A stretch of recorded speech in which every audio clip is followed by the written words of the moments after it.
राष्ट्रीय राजधानी दिल्ली सहित आसपास के शहरों में वायु प्रदूषण का कहर लगातार 9वें दिन यानी बुधवार को भी जारी है। पूरी दिल्ली सुबह के समय धुंध की चादर में लिपटी दिखाई दी। राजधानी में प्रदूषण से हालात सुधरने का नाम नहीं ले रहे हैं। हालात ऐसे है कि दिल्ली में गैस चेंबर जैसी स्थिति बन गई है। शहर में लगातार 5वें दिन एयर क्वालिटी गंभीर कैटेगरी में दर्ज की गई। दिल्ली का ओवरऑल AQI 471 था। इससे पहले रविवार को दिल्ली में AQI 454 रिकॉर्ड था, जो देश में सबसे अधिक है।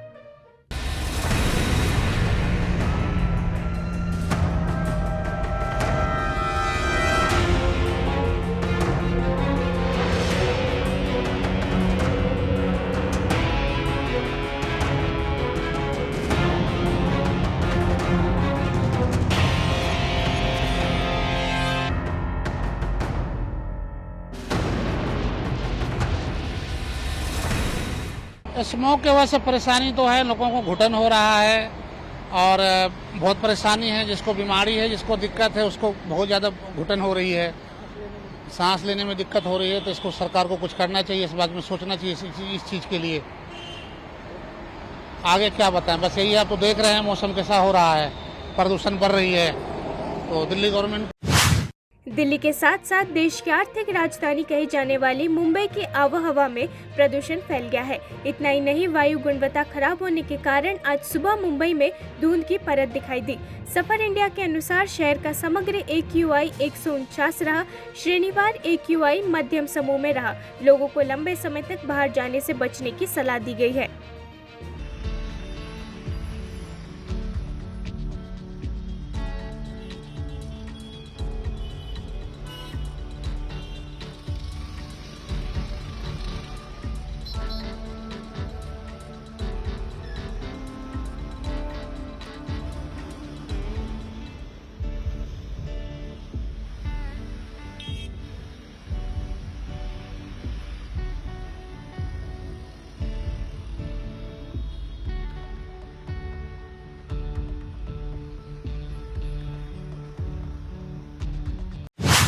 एक यात्री से रिश्वत मांगने के आरोप में TTE को निलंबित कर दिया गया है। ये घटना उत्तर प्रदेश के मुरादाबाद में चलती ट्रेन के 3rd AC कोच में हुई। घटना का वीडियो तब से वायरल हो गया है। वायरल वीडियो बरेली से मुरादाबाद के बीच का बताया जा रहा है।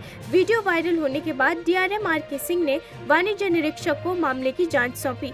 जाँच में सही पाने जाने के बाद TTE को निलंबित कर दिया गया है। ट्रेन में सीट के नाम पर TTE ने यात्री से रुपए वसूल किए।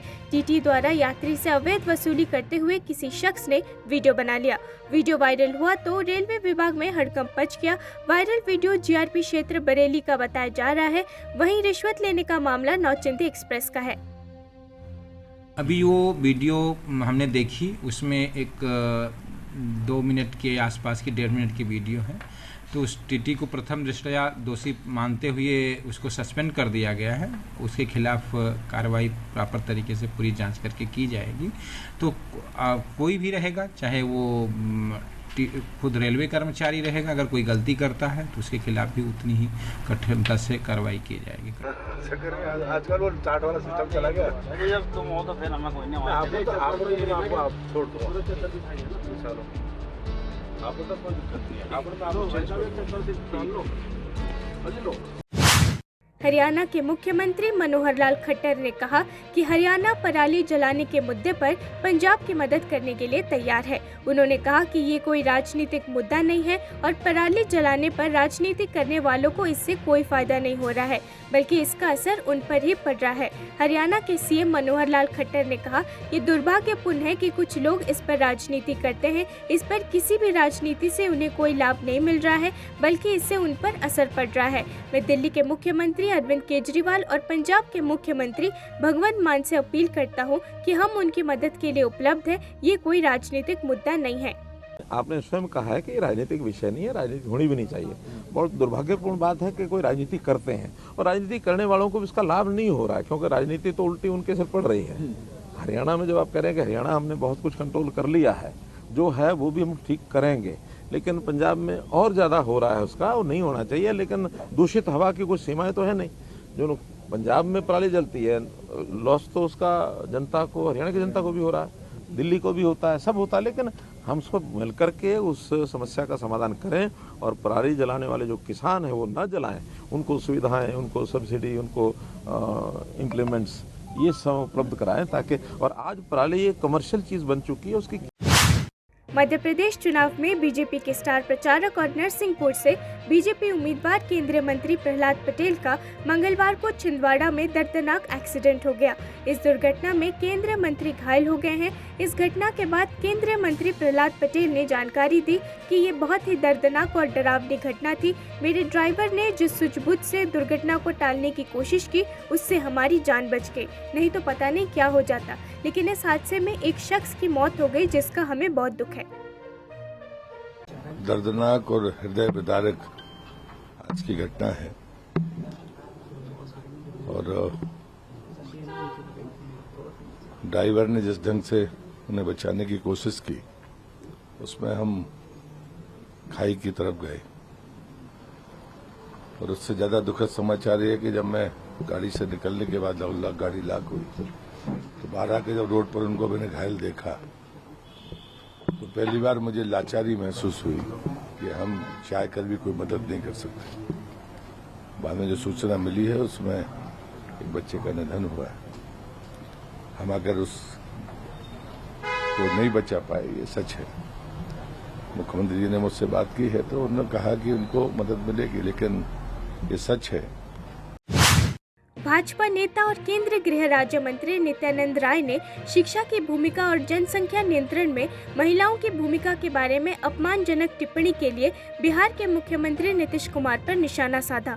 उन्होंने यहां तक कह दिया कि नीतीश कुमार अपना मानसिक संतुलन खो चुके हैं। नित्यानंद राय ने एएनआई से कहा उन्हें मुख्यमंत्री पद से इस्तीफा दे देना चाहिए और माफी मांगनी चाहिए। नित्यानंद राय ने कहा ये आपत्तिजनक है। नीतीश कुमार ने जिस तरह से महिलाओं के बारे में बात की है उससे उन्होंने अपना मानसिक संतुलन खो दिया है। बहुत आपत्तिजनक है, बिल्कुल मानसिक संतुलन नीतीश जी खो दिए हैं। जिस प्रकार से महिलाओं को लेकर बयान दिए हैं यह बिल्कुल अमर्यादित है। इसकी जितनी घोर निंदा की जाए वह कम होगा। और इनके पक्ष में तेजस्वी जी का बयान आना वह भी आपत्तिजनक है। नीतीश कुमार जी, अब आप मुख्यमंत्री पद पर रहने लायक नहीं हैं। आप बिहार की मर्यादा को, इस देश के संस्कार संस्कृति को आपने चौपट कर दिया है। बिहार आज कांग्रेस महासचिव केसी वेणुगोपाल ने सभी 5 राज्यों में कांग्रेस की सरकार बनने का भरोसा जताया। केसी वेणुगोपाल ने कहा कि हमारे विचार में कांग्रेस सभी 5 राज्यों में सरकार बनाने जा रही है। हम इस बारे में बहुत आश्वस्त हैं। ये 2024 के संसद चुनाव का सेमीफाइनल होने जा रहा है। इस चुनाव के नतीजे का असर संसद के चुनाव पर पड़ेगा। हमने लोगों के सामने पूरी तरह से प्रदर्शित किया है कि गारंटी कैसे दी जा सकती है। उसी तरह इन 5 राज्यों में भी हम लोगों से जो भी वादा कर रहे हैं उसे बिना किसी देरी के लागू किया जाएगा।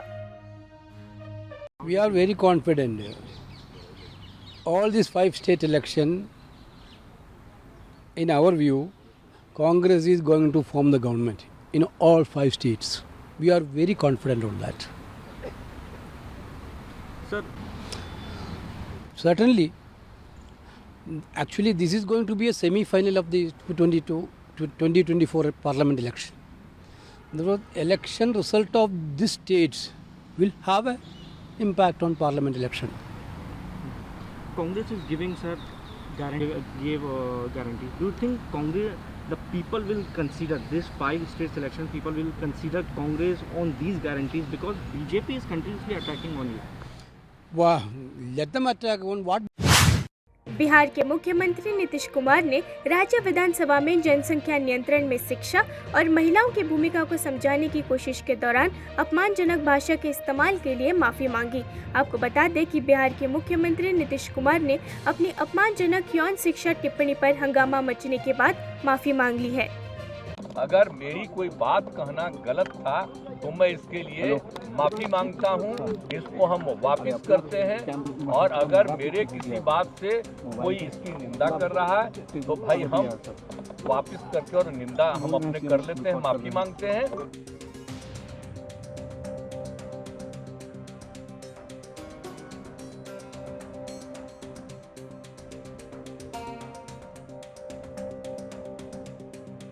मैं माफी मांगता हूँ। अरे लाइव बिहार, मैं इसके लिए अरे नीचे कीजिए, वापस करता हूँ इन सब बातों का। अगर इसको हमने जेडीयू के राष्ट्रीय अध्यक्ष ललन सिंह ने कहा कि दिल्ली में कोई विकास नहीं हो रहा है। बिहार विधानसभा में बीते रोज जो भी घोषणा हुई वो विकास की दिशा में कदम है। आपको बता दें कि जाति आधारित गणना के सामाजिक आर्थिक आंकड़े जारी होने के बाद सियासी उठक पटक जारी है। इस बीच पक्ष विपक्ष के नेता अपने अपने तर्क दे रहे हैं। इसी क्रम में ललन सिंह ने अपनी प्रतिक्रिया दी है। जेडीयू के राष्ट्रीय अध्यक्ष राजीव रंजन उर्फ ललन सिंह ने मीडिया से बात करते हुए कहा कि कल बिहार विधानसभा में जनगणना को लेकर जो भी घोषणा की गई वो न्याय के साथ विकास की दिशा में एक कदम है। गणना पर जो कुछ कल घोषणा किया है बिहार की विधानसभा में, यह वास्तव में न्याय के साथ विकास के प्रति एक बढ़ता हुआ कदम। एक तरफ महागठबंधन की सरकार जो बिहार में है वो न्याय के साथ विकास का नारा दी है और न्याय के साथ विकास को सरजमीन पर उतार के दिखाया है। दूसरी तरफ जो दिल्ली में बैठे हुए लोग हैं वो क्या बोलते हैं, सबका साथ सबका विकास। न किसी का साथ है, साथ तो सबका लेने का कोशिश करते हैं, विकास किसी का नहीं करते। तो ऐसे लोगों को इस बार बिहार की जनता खदेड़ेगी और बिहार।